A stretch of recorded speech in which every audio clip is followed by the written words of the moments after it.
privileged to have in our midst three wonderful people who are doing great things and achieving great things in their industry.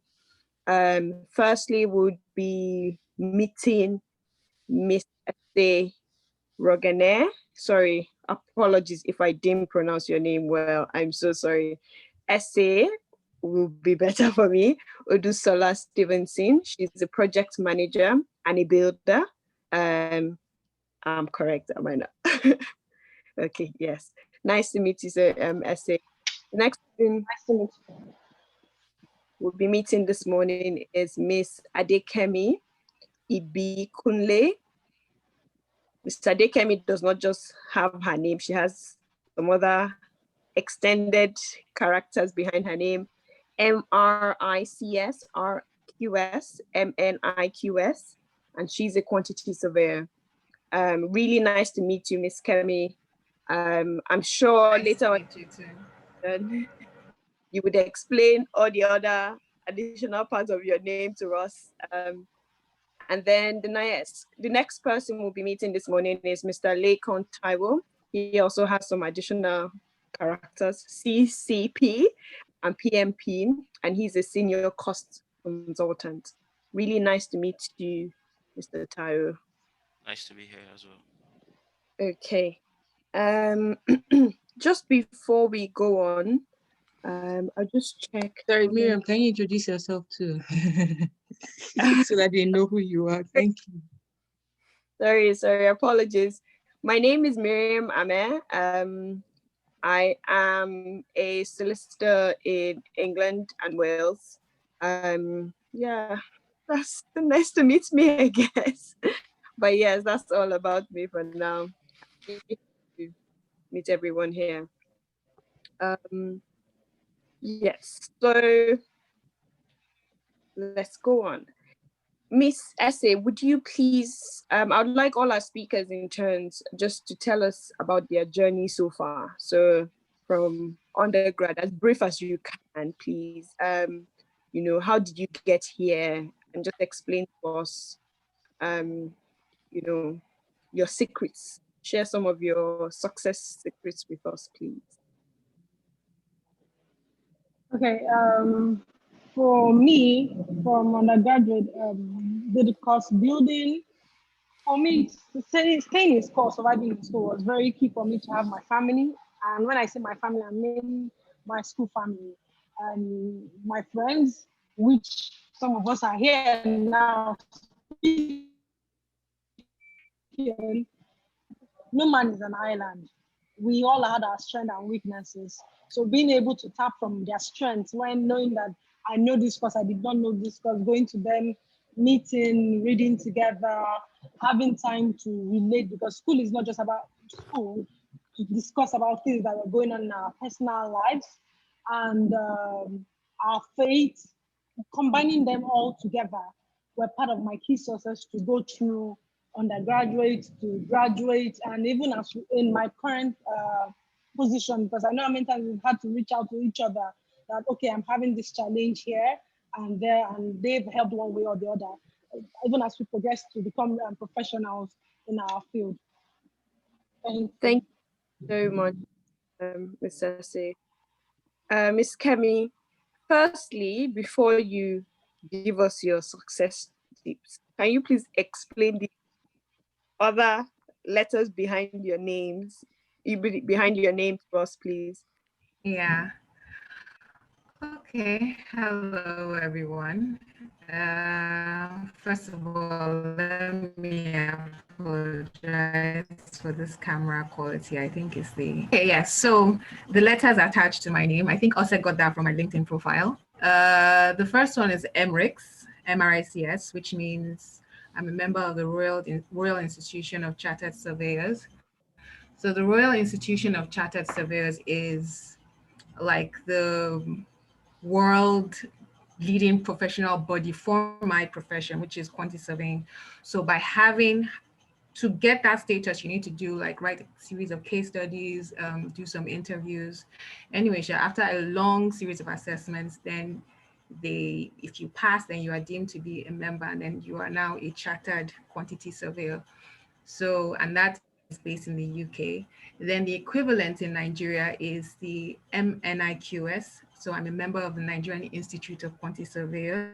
And then we have the RQS, which means Registered Quantity Surveyors. So in Nigeria, we have the Quantity Surveyors Regulation Board, which is more like a government body, which is responsible for the regulation of the quantity surveying profession in Nigeria. So if you have that, you can practice your quantity surveying profession even for government jobs, you know, so it's a requirement that you have that. So that's the meaning of all those the letters that are attached to my name. So that's the description. My journey so far to where I am right now, I think I would say started in secondary school, you know, trying to decide on what course to go for. I would say a large part of it had to do with maybe education from my parents, because at the time to be honest with you, I know that a lot of us have, when we were younger, we had lofty aspirations. And one of my lofty aspirations was to be an astronaut, which obviously we know that that's not possible in Nigeria. So, and my parents wanted me to be a medical doctor or an engineer or something like that. And I'm like, okay, no, my mom is an architect. I don't really want to follow her line, even though I could have. So I just looked at my strongest suit, what was my strongest suit in secondary school, which was technical drawing and mathematics. And so my mom advised me, because she's in the construction industry, and she said, oh, she has, you know, friends who are quantity surveyors and they do quite well. And if your strong suit is mathematics, then why not go into it? And so that's how I began that journey. I went into university, studied quantity surveying. However, I would say that a lot of the quantity surveying that I know now is from experience and not from undergraduate, because you need to keep building yourself and keep learning throughout. So it's been a long journey so far, but I think we'll get into as this talk progresses, but that's just a brief summary of how I got into where I am right now, basically. Thank you so much. Thank you. Mr. Taiwo, please, can you briefly tell us about your journey through? Yeah, good morning all. I would say grace had carried me through it all, because like the Bible says, it's not of him that we led, nor of him that runneth, but of God who shows one mercy. So I started like my undergrad, never wanted to study quantity surveying. I stumbled across it. It was quantity surveying. We were the pioneering sets in University of Lagos. So we were like the guinea pig. We were tossed here and there. We were like the sample. But through it all, we went during my IT days. I did my IT with one of the big construction company in Nigeria, and I was exposed to a whole lot. So I was learning, built my interest in the profession, and I kept learning. After school, I went for my youth service corps and MENA. I worked in the ministry and the federal ministry, in the Ministry of Infrastructure, to be precise, where I also learned. I was more like I was under tutelage. I learned for everyone around me, learned from my director as well. And after which, got back and I got a job as a quantity surveyor. And I continue learning, because learning is what you do. It's a constant thing you do. Then I went for my master's in construction management in the same Unilag, where I also gained some knowledge, theoretical knowledge, apply them to my work, because then I was working and learning. And I'll put it this way, working and studying, because it wasn't easy to juggle between those two responsibilities. But grace, like I said, had seen me through it all. And I kept growing in my place of work, and I kept switching jobs, and I kept learning as I go the way till I found myself where I am today. But it's not by my power nor by my strength, but grace had carried me through it all. Thank you so much. sorry, we didn't just get where you are now. Oh, you didn't get where I am? Okay. Now. Okay, currently I work with Turner and Townsend. Mm. It's a UK-based company, but that's where the head office sits. But I am in Canada. It is morning for me, so you can see the way my eyes. I just got off bed, so uh, okay, so thank you. yeah. So I work with Turner and Townsend in Ottawa, in Canada. So we provide cost related services, cost management, project management services to um, majorly the government of Canada, to be precise right now. So most of the projects we're working on, it's would say like our Nigerian ASU Rock, so because we're currently working on the Parliament building here in Canada. Okay, thank you so much. Thank you so much. If anyone has any questions so far, please, you can send it to me privately, or you can send it to everyone in the chat box. We would try and answer those questions. I'm sure a lot of people, due to the current situation in Nigeria, would have a lot of questions for you, Mr. Taiwo, because, you know, from social media trends, everybody is thinking of how to leave Nigeria. But I'm also sure that there will be so many people that would want to learn from, Miss Kemi and Miss Ese as to how, living their best life, even, in Nigeria, in, you know, um, doing well in their industry at this time. Thank you so much so far. Something that I've learned is there's something about network that everybody keeps on saying about, from, Miss Essie, who talked about her friends, how she has built and maintained her network, to Miss Kemi as well, who talked about, she kept on learning from different experiences and all that. Mr. Taiwo as well, who talked about, moving jobs. I'm sure from moving jobs, you're meeting people, and those people, form your network in the large scale. So the first question I want to ask Ms. Ese is about your friends. Did you struggle at any time with, like, maybe firstly like drama?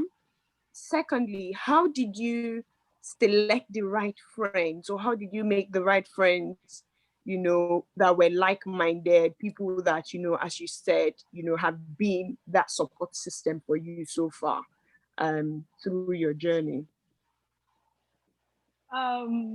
Okay, I would pick up from where Mr. Lekan stopped. Great, because at that stage, especially early on, I wouldn't say I really knew myself, but there were some basic principles about myself I knew, and I wanted to pick up on those people I had similar mind. Some of my friends I picked up earlier were people that were not afraid to say they did not know something. Than I didn't know. I know that most of the people I met started from I didn't know, was in class, and the teacher asked the question and we did not know it. And some of us raised up our hand, and that's how I met them. Just the willingness to even accept that we were lacking in somewhere was one of the binding factors. Then secondly was faith. We're Christians. We do things alike. We think alike. We move alike. We believe in this. We have the same belief system. Then secondly was just basically support. Because aside faith and schoolwork, you have people that would think the same way like you. And some people, and I say this sometimes, you have to have friends from different parts of life, favors everywhere, so that you're balanced. You can't just pick on certain side, worldly this. Then you know what works for you as you go on. Yes, did we have quarrels? But I don't think we ever fought to the extent that we don't talk or we're not still friends. Now, yes, we have some friends that I had to drop along the way. Yes, because friendship shouldn't be dramatic and taken away from. Yes, it should be give and take, it should be 50-50, and it should be something that would always add to you, not always just taking. Then where do you get replenished from? Okay, thank you so much. Thank you so much. That was such a good answer. Another question. I know that you're a builder. woman, when they say Bldr, blah, blah, blah, they probably expect a man to walk through the door. So how have you, in your industry, coped with, those kind of stereotypes and distinguished yourself as, who you are now, if that makes any sense? Yes, it does. Okay, because the construction industry, especially the green industry, is mostly male dominated. What I had to do first was know my audience, know what I was doing. There's no one so that you'll be able to offer something on the table. So if you're whatever you're studying, even whatever it is, you must really know it and understand it so you have something to offer. And when you have something to offer, people want to listen to you. So that was the first thing I had to do. Then secondly, you have to be willing to put in the work. So you're not just getting to the office if the office is resumed just 8 to 5. You're not just doing the regular thing. You have to put in the work. Need to put in something extra into it. So just because, first of all, we're in the African industry, and it takes a lot for male to respect you, even as a lady on site. And you now imagine if you're young and you have a lot of other ones above you. I know one thing they listen to is that knowledge. Once you understand it, and they know that if they take one step, you're probably taking 5 steps ahead of them. Then it's a little bit easier for them to accept you. Yes, it will take time, but they start accepting you, taking you as one of them. But we remember that, yes, there's a female among us. Let's be nice. Let's not do this, because on site they tend to be more crude than. Well, do they remember then that there's a lady among us, yes, and they're more cautious about it, yes. But you have to put in the work. You have to be dedicated. You have to be empathetic. You have to be kind. You have to be. It takes a whole lot than just knowing what's in the book. But above all, you just need to know your onions and put in the work. Thank you so much. Thank you so much. Thank you. The next question I have is for Ms. Kemi. You talked about, finding what you were best at, and, you followed that, as well as counseling, from your parents, advice from your mom. In as much as, thankfully you got good advice, good counsel, did you struggle, with this, like at any point during your study, and you felt like, was this actually the best decision? And how did you, overcome that? How did you go through it? What are the things you did? Any help you sought or anything like that? Yeah. So undergraduate wasn't really easy. And then, like Mr. Taiwo said, we were Q1 surveying. I studied in University of Lagos. We were the first set, so we were more like the experimental set. When I first heard of quant surveying, my thought was just estimation of construction works. Didn't know that there were so many layers to quantity surveying. I remember progressing from my diploma to my second to 200 level. The whole concept of quant surveying started to feel a bit abstract to me and vague when we were talking about contracts, especially on contracts or valuation and how to do this, or preparation of material schedules. It was very vague to me, but the thing is, you just have to persevere. Nothing is easy. You keep learning and understanding that whatever you learn in your undergrads, or the knowledge that you gain when you are in the field, when you are doing the actual work, field experience is the most important thing. And I've learned so much from that. But when you are during your undergraduate, you just need to be persistent with your own studies. If you find that there are certain areas that you're lagging behind, and you know that there's a colleague of yours who is better at certain subjects, you can parley with that colleague and try to gain more knowledge from that person. It's never easy, really. Studying is never easy. But yeah, that's just it. There are some times where you find that some of the things are a bit abstract and you don't have that knowledge. And then another thing is, I would advise anybody who is in undergraduate, and I know it's not easy, experience is always key. So even if you are in 200 level, you're in 300 level, if you can at that point in time just find some kind of internship or an office that is willing to just, you can call up any of your parents' friends or your auntie's friends and say, oh, can I come and help out in the office? Just gaining that office experience is also key too. So I remember that was something I did while I was in 300 level, and that also gave me some kind of it enabled me to visualize my knowledge, not just learning about it from textbooks. I was able to put what I've learned into actual, real life experience. And then talking to your colleagues at work, like if you have a superior at work, they will be so willing to help you. That's just the truth about it. When they see that you are willing to learn and you want to learn something, they would want to help you with it. So trying to get, and I know it's not easy, but trying to get that experience is just the key, is the best thing. And that just takes it to another level. And then always learning, always reading about the latest trends, particularly in your field. So not just reading your textbooks, but read wide, watch the news, know what's happening, know about the key things that are trending in your own industry, in your field of work, Like I know in our own industry now, it's tech, tech related, sustainability, things like that. So reading wide and then trying to see how you can, even your knowledge, apply your knowledge in, gain experience from that, no matter how little, even if it's office experience, try to gain that experience would really go a long way, into visualizing the knowledge that you've gained so far. So I think that was what helped me. And the fact that I was willing to learn. And even when I got into office, when I was doing my NYSC, I would always liaise with my supervisor because I was placed under a quantity surveyor. He was a junior QS2 at the time. I think he had just graduated.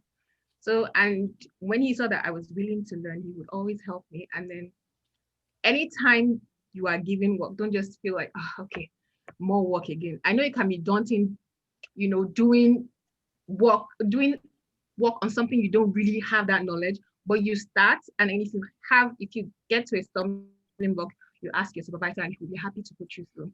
So that's just how it is. You need to just show that you're willing to learn, expand your field of view, not just what you're taught in school, but expand your field of view, watch the news, read wide, picks that are related to your field, and just try to understand what the trends are. So that's what I would say on that aspect. Thank you so much. Thank you so much. Mr. Taiwo, you mentioned that you studied quantity surveying in University of Lagos, isn't it? But now you have the PMP. Can you basically draw the link, and let us understand the benefit of what you did to your current job or your current role, and how, disqualifications have helped you so far? Okay. Like I said, I started my studies back in Nigeria. I studied quant surveying, after which I studied construction management and my master's level. Because how do I put it? Let me just break it down. You want to build a house, yeah? You want to build a house. Like the Bible says, nobody wants to build a house without sitting down to count the cost. That's where the profession quant surveying came about. You need to sit down to count the cost. So, Sherry, can everyone hear me? Yes, we can still hear. Okay. All right. You need to sit down to count the cost. That's where the profession quant surveying came about. So when somebody who's a quant surveyor establish the cost, which is what you call cost planning, you need to know exactly how much it's going to cost me to erect this structure. That's where you start with the cost planning. Then in the execution, somebody needs to build it. But while someone is building it, somebody needs to ensure that all the processes are in play and the project itself meets its objective, which were set at the initial stage. That's when you get the project management angle of it that comes to oversee what have you. Like I said, I moved from one job to another, but it is expected of you to grow in whatever you do in life. Because when you were born, you needed to learn how to crawl before you learn how to walk, and before you know how to run. So moving from quant surveying to project management was when I was in Sahara. I worked in Sahara before I came to Canada. So by then you had realized that there is an opportunity to grow and there's a gap to be filled. So that's why I increased. I went back to studying and doing a certification in project management professional. That's where the PMP comes into play, because you need to manage all the infrastructure we were constructing at that time, and you need to ensure that we get value for money. So that's why I migrated into project management. But then to say quant surveying can also quant surveyors can definitely be project managers, and they are a better one at it because they understand the importance of cost, and they understand the impact time plays on cost as well. So that's what had been my trend so far.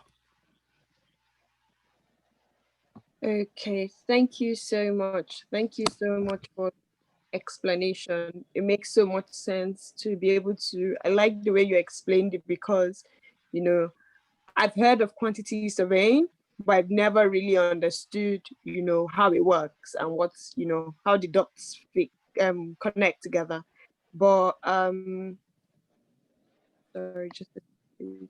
But you know, from your explanations, I'm able to see, oh, how, you know, everything fits together. Thank you so much.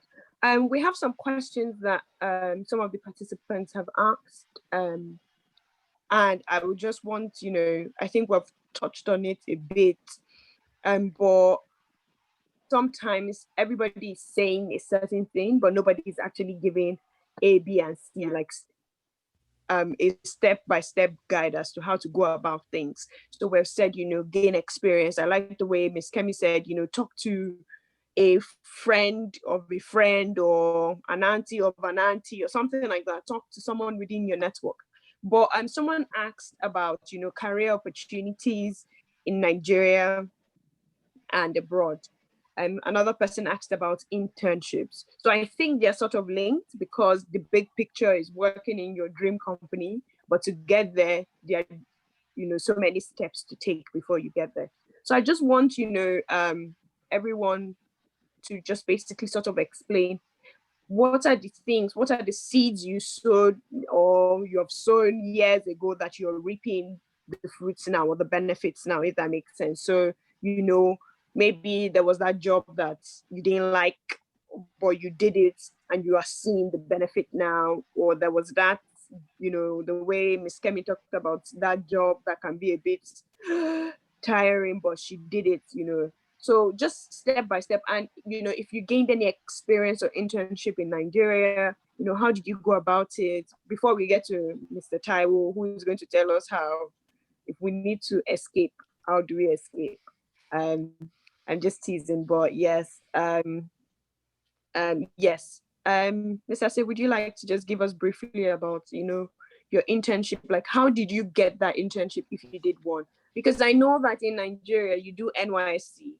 But nowadays, especially if you want, you know, a career opportunity abroad, sometimes they expect you to have, you're for probably just 18 years and they're asking for experience. And you're thinking, I just graduated, how do I get experience? Do you understand? Or they're 20 and you're saying, what experience do you have in the industry? So if you got an internship maybe before your NYSC or even doing your NYSC or something, how did you go about it? Who did you meet? What was the step like that you took to securing that position?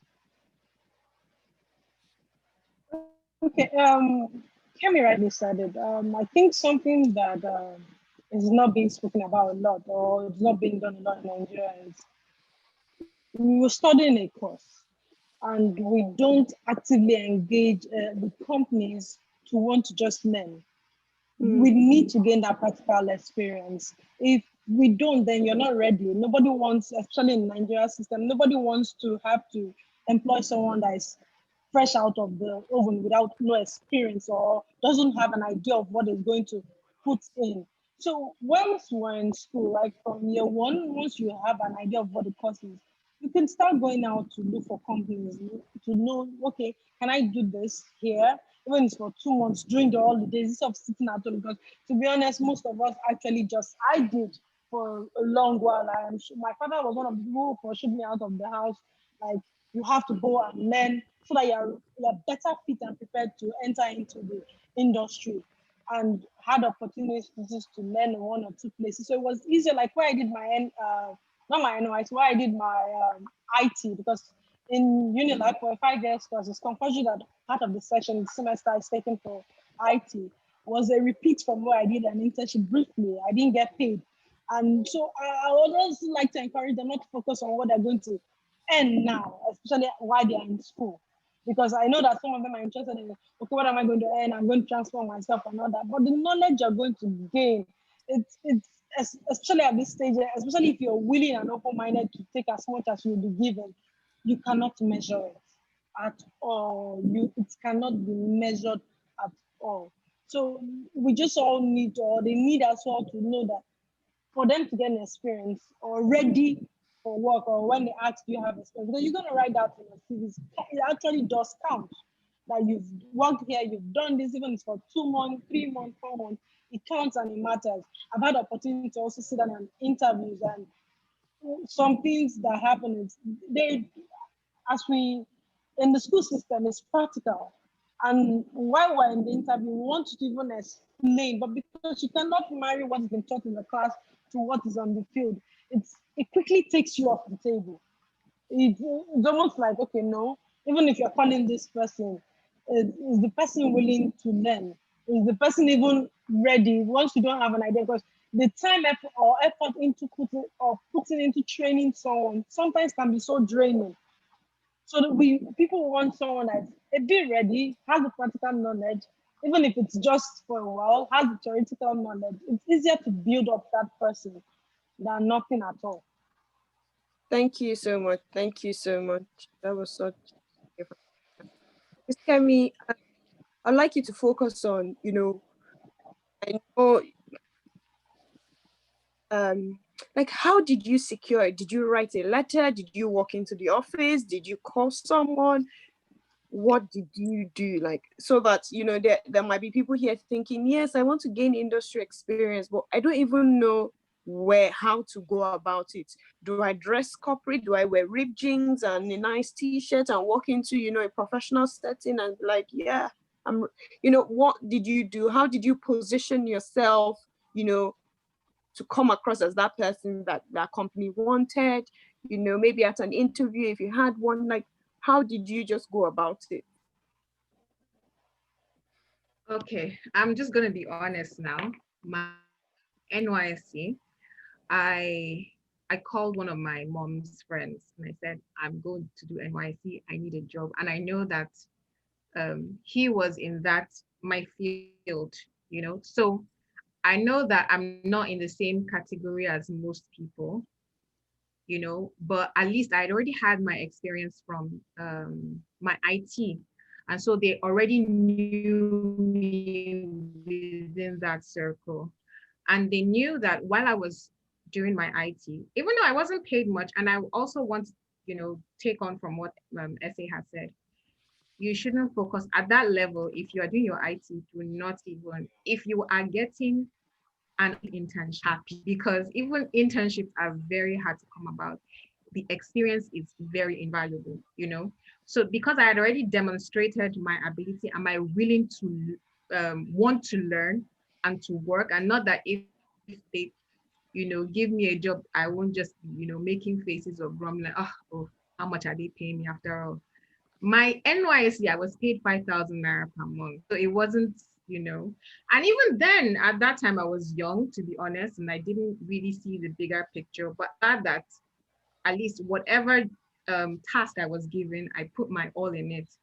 And it was just because of that, the company just, because there were quite a lot of us who did service together, and I was the only one who was retained, because of my work ethic. And even going through my career, um, the job I worked with, everybody knows construction industry. If you get a job in a construction company or in a consulting firm, the pay isn't much, but the experience is what you need to build on. Because if you're going to jump to another job, is that experience that is going to be valuable. They're not going to ask you, oh, how much were you paid at your previous firm, or how long have you worked for? Is the experience what you can do.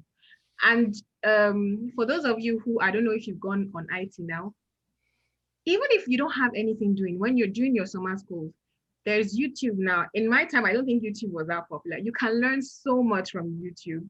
You can learn Excel. You can learn so many things. If you're in the industry, if you're in the construction industry, you can learn a lot of the tools that we use, like AutoCAD, Revit, and all that stuff, you know.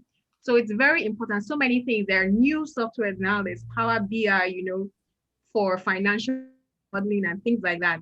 Just do the research on what is trending in your area and then build on that. And go to YouTube, you will find almost any. If you want to learn how to code, if you're into computer science, you can learn on YouTube. Even apart from YouTube, there are other places that were courses. I remember during the lockdown, even Harvard posted some free courses that they were giving to people. So there's so many that the opportunities now for learning is much more expanded than during our own time. So I would advise everybody to take advantage of that, because nobody is going to hire somebody without skills in this day and age, at least even if you don't have it.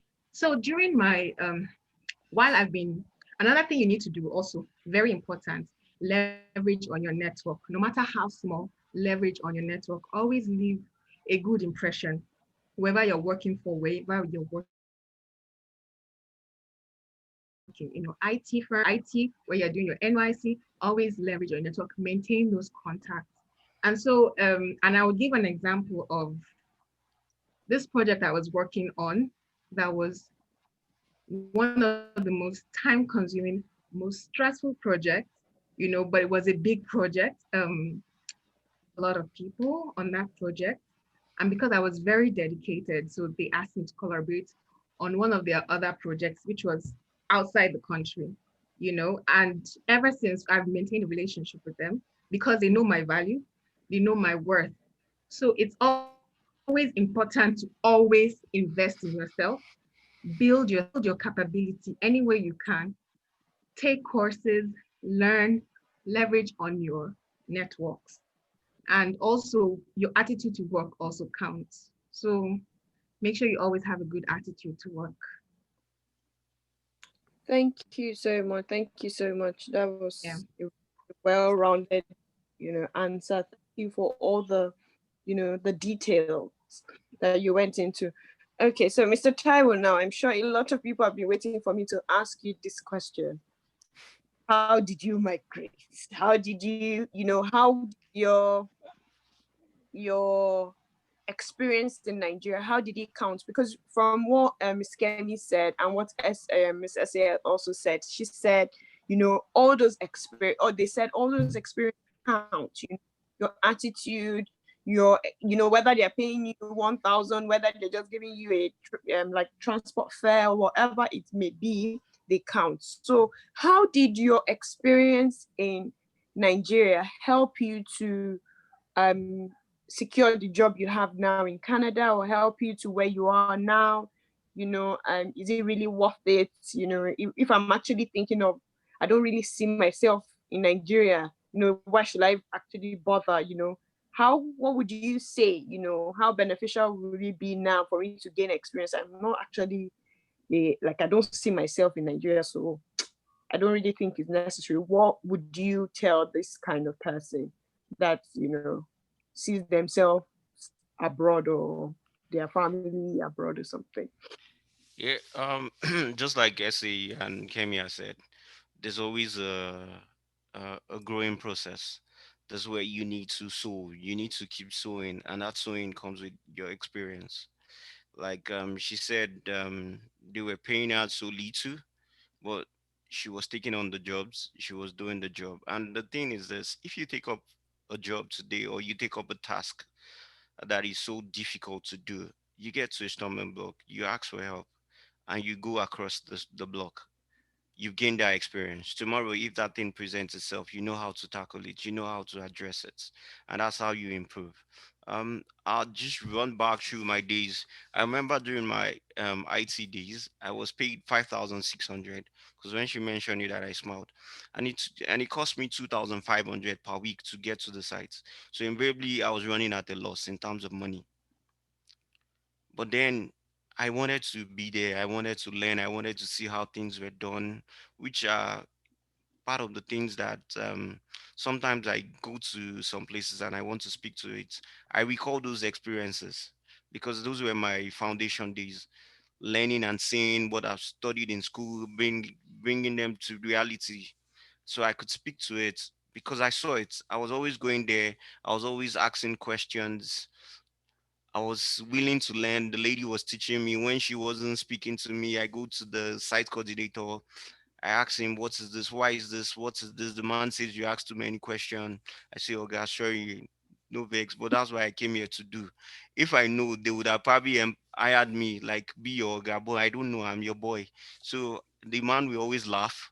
After that, then he will explain to me, takes me around, shows me what I wanted to know and how we need to go about it. And that was me always asking questions, being inquisitive, willing to learn, willing to understand. And then I remember my NYC days. When we were posted out of the camp, I was posted to PPMC because there's PPMC in Suleja. So I was posted close to the place. So, and they were kept saying, come back today, we need to sign, we need to sign. And I looked at myself, I like, come on, if I'm here, what am I to benefit in this PPMC?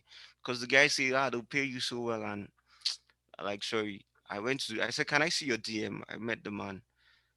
And like, sorry, can you reject my letter? And the man said, why? I said, I'm going to be here. I don't think I'm going to gain anything. Just reject my letter. He said, okay. And he rejected my letter. And I went to the ministry. I saw the administrator and like, okay, can you accept me here? I'm a conservator. He said, we're not going to pay you. I said, don't worry, don't pay me. He said, are you sure? He said, yeah. He said, we're not going to give you accommodation. Even if we're going to give you, we're going to give you after 6 months. I said, okay, don't worry. Just accept me. And he accepted me. The ministry never paid me till today. Wow. They gave me accommodation after like 8 months. So, but what I wanted to say, like I met people. I met my departmental head who gave me an invaluable advice. He told me that where he's sitting today, I said, how come you're sitting here and the older man is sitting there? He said, because I became certified earlier than the man. And like, really? He said, yes. He said, he gave me a lot of advice and he told me some things. He said, do this when you, it's just like he told me, make hay while the sun shines. Do you understand? So I took that back. And one of the things Kemi said, she said, make a good relationship, which means your network is your net worth. So I came back to Lagos. The man even told me, I like you, copper, but I cannot employ you. If you were up to me, I would have, but it's a ministry. I'm like, oh God, don't worry. And we went back. I went to Lagos. He was in Mina and all sorts. I took the man's advice. I was doing my master's. I was in my master days. I remembered, so I started my certification. The NIQS, Kemi spoke to you about Nigerian Institute of Quant Surveying. Then after you move to RQS, Registered Quant Surveyor, where you get the stamp and the seal. So I took the man's advice and I started acting on it. I acted on it. Lo and behold, the day of my interview, I did register late, and the day of my interview, after passing my exams, my competencies exams, they told me I have to go to Abuja, and I flew to Abuja. When I flew to Abuja, and they told me, "Oh, you get to the front of your interview." I guess who was there? It was my director.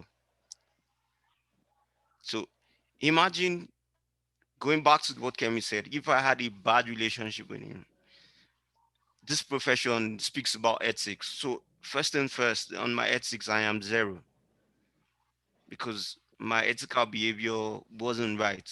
But I had a good relationship with him. The other person who sat next to him, two people on the panel, said, Ah, we don't need to interview him. He's your boy. That's what the man said. But the man said, no, test him to be able to show that me as a teacher, I am worthy. So he said he's not going to ask me a question. The man should ask me all the questions. So the man asked me all the questions and I was able to answer because most of it I actually learned from the man. And that's how you build yourself. Because Esther said to me, no man is an island. You need to learn from people. You need to identify your weakness. What does that mean? You need to do an evaluation of yourself. If you do it on a daily basis, if you do it on a monthly basis, or you do it on a weekly basis, it all depends on how you want to do it. But then say, where are my strengths? Do a SWOT analysis of yourself. Where do I need to go? What are the opportunities around me? What can I improve on? So I did those certifications. I got another job. I went to Sahara. I was in the oil and gas because I moved from pure wet construction, real estate construction to the oil and gas industry. So I was trying to understand it. The owner, when he interviewed me, I'll go back to that one. He told me that he asked me a question. He asked me what my salary was, and I told him, and he had told me something. He said, "That's the one reason why you want to work for me." I told him, "No, whatever you pay me, I was going to do it because I wanted to understand what this construction is all about because it was a different kind of construction. It is not where you do the wet construction like the building, the concrete. These are steels. You need to weld the steel. You need to understand the welding. You need to know where the pipe are. You need to. So when I speak, sometimes people think I'm a mechanical engineer, but I'm not. I'm just a quantity surveyor. Do you understand? So those were what I was learning those days. And a colleague of mine came to me and he told me, in this profession, the guys who do the cost, they have a certification called CCP. You need to go and do it. And I started. It cost me a whole lot of money. I remember I needed to pay somebody in Dubai to be training me. I needed to buy an iPad. I was just reading and reading and reading and reading. Then I got the certification. Was in certification instrumental to where I am today? Sure, it was. Because in Canada, it is a respectable certification. Not everybody has it. Few people has it. In America, when I say I have it, they always ask me, where did you get it? And to be fair, I got it in Nigeria. And it was the single longest exam I'd written in my life. It was a 5 hours exam. Wow. Yeah. But I put in my efforts. I was reading every night. But nobody sees all that. But what people see is what is out there. Nobody sees your efforts. Nobody sees your inputs. Everybody sees your outputs because the input determines the outputs. So the inputs is what you need to do yourself. You need to, when you don't know something, you need to go say, reach out to people. Sometimes you can actually reach out to people on LinkedIn to say, guys, do you have a minute to explain this? Some people will, some people won't. Like Kemi and Ese said, there's YouTube now. YouTube is invaluable to you sometimes myself because you need to refer to some things. Some here, even in Canada, I go to YouTube to understand what this process is, to be able to visualize it and to be able to put a price to it. You need to learn, you need to keep learning. Here was when I learned how to use Costex. I didn't know how to use Costex, but the day they introduced me to it, the entire weekend I was on the computer learning Costex. Can I use the application? Yes, I can. So to a large extent, people might show you something, but the way and how you embrace it and improve yourself on it goes a long way, and it has to do with you yourself. So you need to understand that the growth has to come from you. The determination to grow has to come from you. The aspiration to be where you want to be has to come from you. So you need to look at where you can get the practical experience, even if it's costing you your maybe your pocket money or whatever it's your sowing period. Then because there's one thing that I show in life is the law of sowing and reaping. You will definitely reap the harvest. So the sowing might just be a time where you're struggling, but just always look at it that because there's a lot of harvest, it will surely take place. So you need to keep aspiring, you need to keep building you need to keep preparing yourself. for what is to come. Like I say, you need to keep preparing yourself for what is to come. Thank you so much. Thank you so much. I'm sure that we have learned a lot. I really like the diversity, the different angles that everybody has taken it from. I like the way, we've gotten like a well-rounded like answer, some very robust, you're not getting, just someone who is saying, just sorry, I think there was a bit of, sorry, just a second, please. There's a lag somewhere. I think it's gone now. Okay. Thank you so much. And for me, like just hearing, great minds share their own success journey. I'm sure that anyone has any question, please can you send it in, or if you want to ask any question, can you just raise your hand so that you can ask your questions. So I'll just give us like 5 minutes, if you have any questions. Well, just in summary, like what me I've learned so far, just keywords that I think, if you can't remember, I feel like everybody has shared very insightful, journeys and stories that, even in my sleep now, I'm sure I'll be hearing some people's voices, as to how, they did what they did and how they are, where they, dedication, knowing our onions, being able to be tested and, trusted, if that makes sense. The way you were called at the interview and you're like, test him to show, and then how Miss Essie also talked about how, she knows her onions and that's what makes her, stand out in her industry, that is dominated by men. Experience is key as well, is something that, I've learned. And just to share a brief story, there's a girl that works, she came for an internship at the company I work for here in London, and just having a chat with her one random day as to how, she secured the position and all that, and how she got there. And it was just an internship, like uni internship. And sometimes the way Ms. Kemi shared about how, some people may not be as privileged. So sometimes you might think, oh, my father is not a senator, my father doesn't know this person, my father is just this, my father is just that. But if you think of how we are, sometimes this comes to mind as well, as to how we need each other in this world. Some people, everybody cannot be doctors, we cannot all have lawyers, we cannot all be engineers, we cannot all be quantity surveyors, we all need ourselves. So this girl's father is a plumber. Just as I'm narrating this story, I'm just waiting for people to ask their questions or indicate by raising their hands if they need to ask, if they want to ask it online. And her father is a plumber, and he basically does plumbing work for one of my manager in the office. And that was how, his daughter, who is studying law in uni, got that connection or that opportunity for that experience. So sometimes you might be thinking, oh, maybe my father needs to be a minister, or he needs to know someone high and mighty, or needs to do this or needs to do that. Even if, your parents are not that influential or whatever, in whatever circle you are in or you find yourself in, there is going to be some form of some link somehow to someone. But if you keep quiet, nobody would know what you need, and you don't even know if help is just by the corner. So maybe if he's the girl I was talking about, that her interest, gaining, who knows? She wouldn't have known that her father knew a lawyer who could help her secure, that opportunity.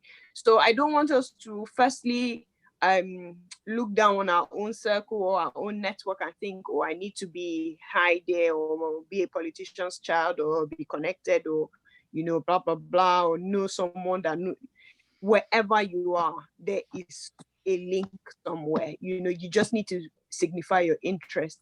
And even maybe the link was not there before you told that person, but it can pop up, and then you be that person that comes to mind that, oh, Mr. A talked about, this experience. I know someone that will be good for the job. So also commercial awareness is something that, Ms. Kemi talked about how you need to know what is happening in your industry. You can't just turn up knowing back to back of the cover of your textbook what is happening.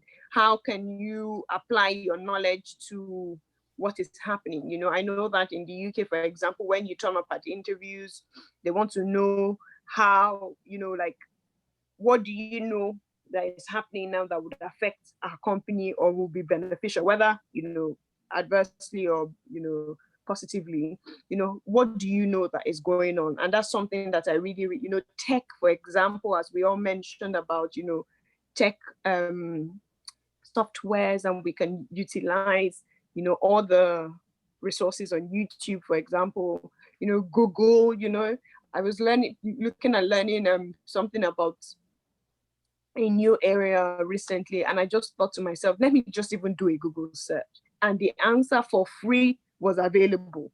Something that I had been quoted like £500 to learn, was available for free. So we need to be, maximizing the opportunities, the tech opportunities around us. Has anyone sent in their questions yet? Or no one has questions, but I'm going to put someone on the spot. Ebube, unmute your mic, please, and ask a question. Thank you.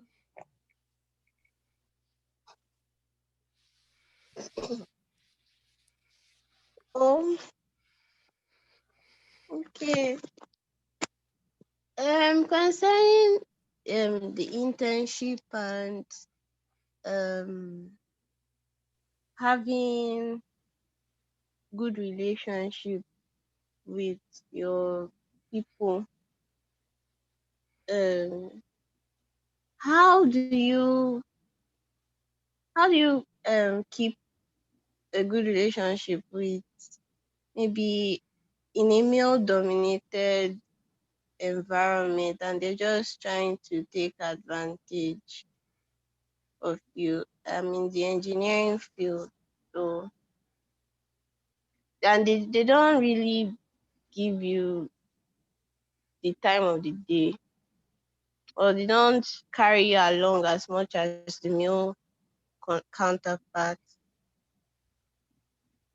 I think I experienced that.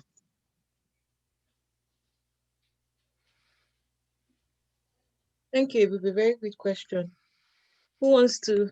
Ese, Kemi. Who wants to? Okay, let me answer this. You say you found yourself in a male-dominated field.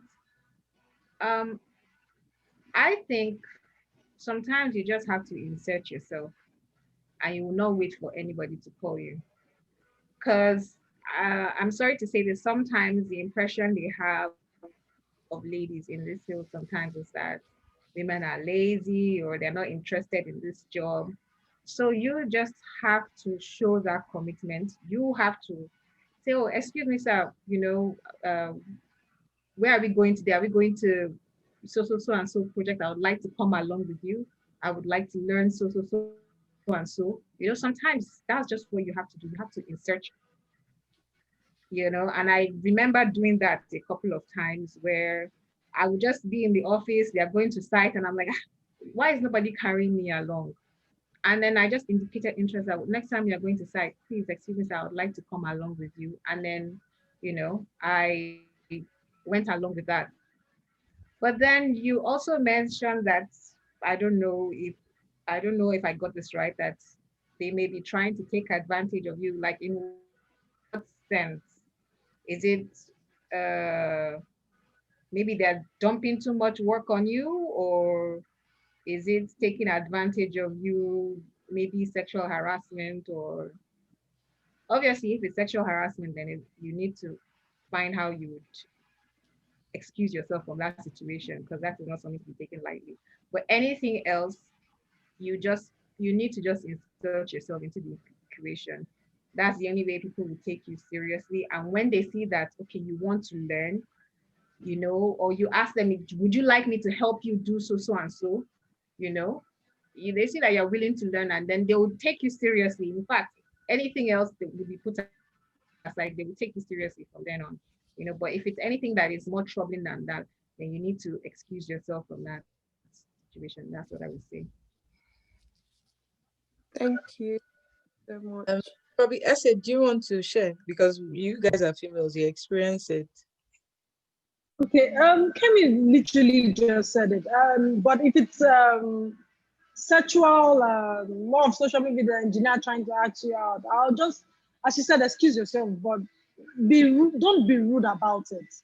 Be polite in as much as possible, because I know that they'll try to ask you out just because there are more males than females in the work environment, in the engineering, construction sector, even if you're even in your professional body, we see it happen. But what we advise people is be bold to say no. Don't be ashamed to say no. Don't be discouraged to say no. But if you can excuse yourself from it, do. If you need to escalate to a superior, please kindly do that, because you also need to protect yourself first. Thank you so much. Thank you so much. Thank So, you. pardon? Lekan, did you want to add though? Did you want to add to it? In terms of the sexual harassment itself, like they said, you need to just escalate to HR, because you believe that's an human resource aspect. So you need to tell HR what is going on, and let them know if there's a need to be shuffled around the units. You can also let your HR department know. So because HR is responsible for your development and your growth, as well as your remuneration. So that's it. Thank you so much. We have just a few more minutes, and my last question is for everyone to just tell us maybe something they wish they had known, or something. Okay, let's put it this way. Maybe a word to your younger self. What would you tell your younger self?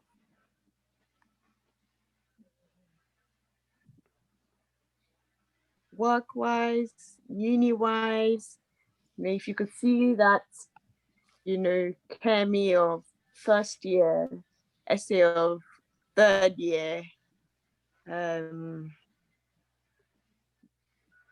or like of masters or final year, what would you tell that person? What's the first? For me, I think I would say maybe going back to my early years in my career, I would say be more assertive. I know there's a tendency I'm going to bring up the word again, in a male-dominated field, to just sometimes you subdue yourself, or you reduce yourself, or you feel like, oh, okay, you are not as qualified or as experienced as your fellow colleagues, or you don't know what you're talking about. But actually, if you have that knowledge, you are as good as your colleagues. So I would say to myself, be more assertive in your positions. Because when I think back to some of the advice I've given clients, maybe in my early years in my career, and somebody else said, no, it can't be so and so, and I would just quiver and say, oh, this person is more experienced, so probably he knows what he's talking about. And then at the end of the day, it turned out that I was right. So you need to, number one, be very knowledgeable, gain as much knowledge as possible in whatever you're doing. And then once you have that knowledge, you see that knowledge comes with so much confidence that nobody would tell you anything. And I would just tell myself to hang in there, just keep on, persisting, keep on learning. And the important network is very important. I think everybody has said how they have benefited one way or the other in terms of network. Like I was saying, I worked on a project, and because sometimes I would be working 15 hours a day on that project. I'm sure Essie and Ose know very well about this. and I wouldn't get sleep or what. But at the end of the day, they saw my dedication. They knew that I knew what I was talking about, and then they invited me to join them on another project which was outside the country, and it was a very, very good experience. And then also I just switched jobs, and it was from that experience, I met somebody else again, and then he offered me a job. So I switched jobs. So net very important. Always never burn bridges completely, except if it's something terrible. Never burn bridges, because you never know when this whatever industry you think you are, it's a very small industry, and there's a tendency that if you are very good, you will meet these people again constantly all the time. So manage your relationships very well. From time to time, keep in touch. Um, network is key. Network, experience, knowledge. Those are the three things I would say that you should just hone into while you're young, and that will take you very far. Thank you so much. Thank you. Ase, would you want to say anything? Kemi has literally said everything, and but for me, I won't want to change anything. That any experience I had in the university, I had best set of friends to go through with it. They are here, and even as we're still growing professionally, we're growing together, encouraging ourselves, pushing ourselves to be the best we are at. So probably if I want to do a little bit more of anything now, is as hard as you work, you should also play as hard as that to relax, because life is actually very short. And so work hard, play hard, and pray more. So that's just what I would do if I'm to change anything now. Just as hard as I work, play as much, have fun, and as you're doing the work. So which brings it to the fact that you need to love what you're doing, because as I say in the office, you spend close to 10, 15 hours, as Kenny said, at work. If you're doing that for 24 hours, you need to love what you're doing. So love what you're doing so you can also enjoy it and pray. Just put God at the center of it all, to decide all together. Thank you. So much. Yes, Mr. Oh, Lekan. yeah. So for me, I would say this, which is like my motto. He says, I'll say Proverb 22:29. He says, seest thou a man who's diligent in his work or in his business, he shall stand before king and not mere men. What that means is everything you find yourself in, every situation, in every place you are, try to be as diligent as possible, because this is the word from Proverb, but then we've seen it happen in the life of one of my favorite characters in the Bible. Sorry, I'm going to the Bible, is Joseph. Joseph was diligent even when he was sold to slavery. When he was in Potiphar's house, he was made head of everything except with Potiphar's wife. And he did make mention, how would I do this thing and sin against God? Is to say that he was diligent in what he's doing. He knew what his boundaries were, as that rules that were set to him. Potiphar gave him everything, but not over his wife. So he knew where his boundaries were and he followed the rule. Even when he got to the prison, he still lived by the rules.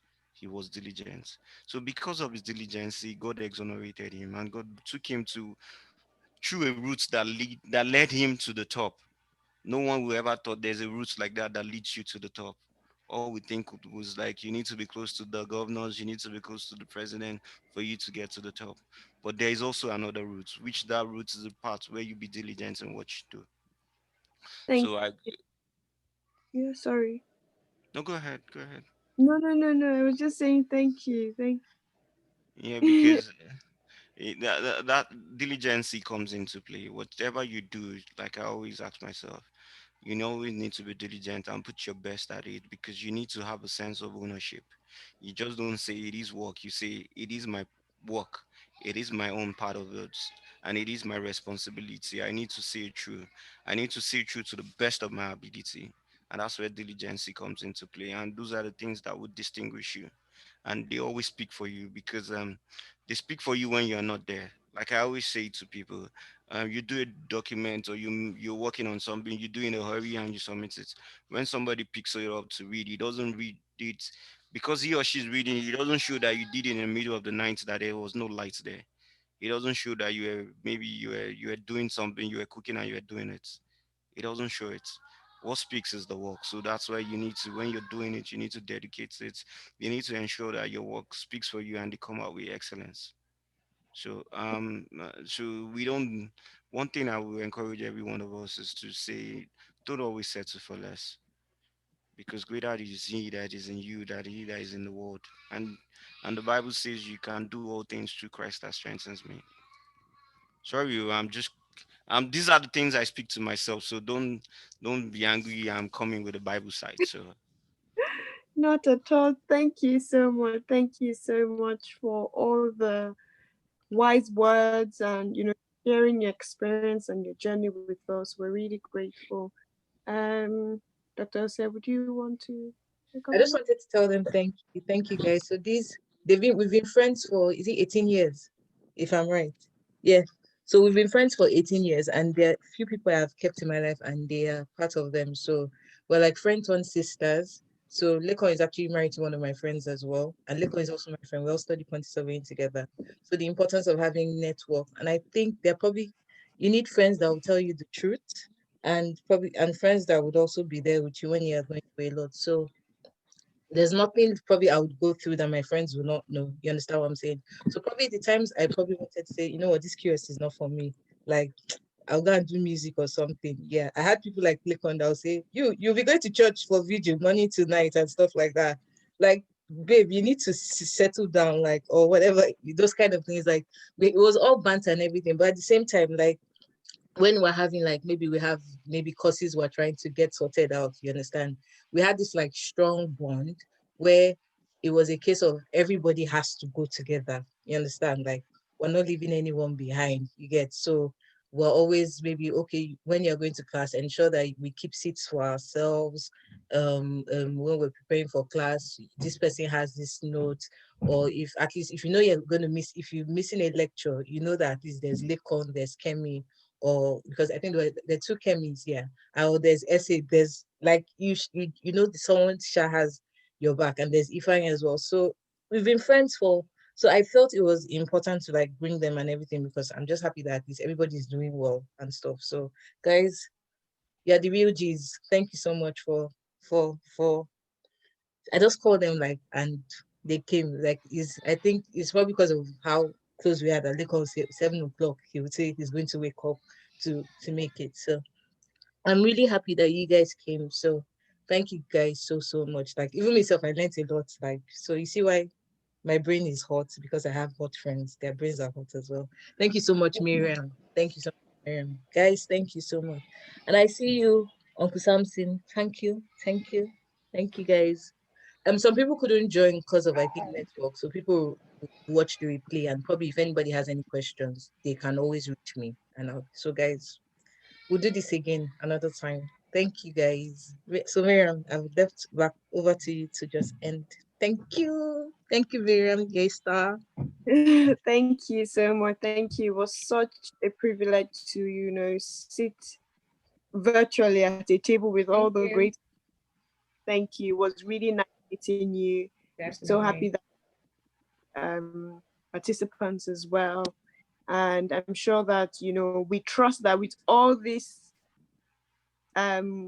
words that you've heard today, that, it will really make impact. And, in a few years, you'll be referencing this conference, on that podium when you're speaking to and addressing nations and, people across the world, that there was this time on so day on the 14th, 2020, that, either Eseroghene, Lekan, Dr. Ose, somebody said something that impacted you.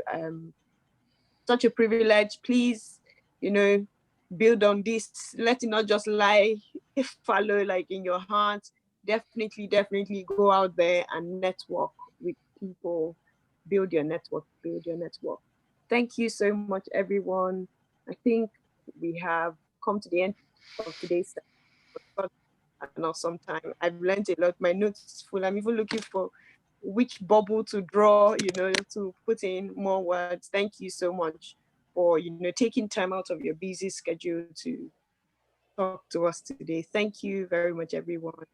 And we hope to meet at the top someday, at some conference. I really hope to see someone from this conference there. Thank you. Thank you so much. Bye. Take care, everyone. Have a blessed weekend.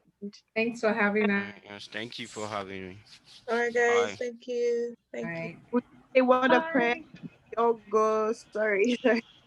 Everlasting Father, thank you for today. Thank you for this opportunity. Thank you that indeed you anchored the whole process. We pray, oh God, that the words we've heard today would make meaningful impacts, that would go out and be, change in our generation and shine your light so bright that men will see your good works and glorify our Father in heaven in the name of Jesus. Thank you, Jesus, Savior. Thank you for all the great minds that have come here. Pray, oh God, that it would only be forward ever. When we hear from everyone, it will be good news and testimonies. In Jesus' name we've prayed. Amen. Amen. Thank you so much, everyone. Have a blessed weekend. You too. Bye. Bye. Bye. Bye.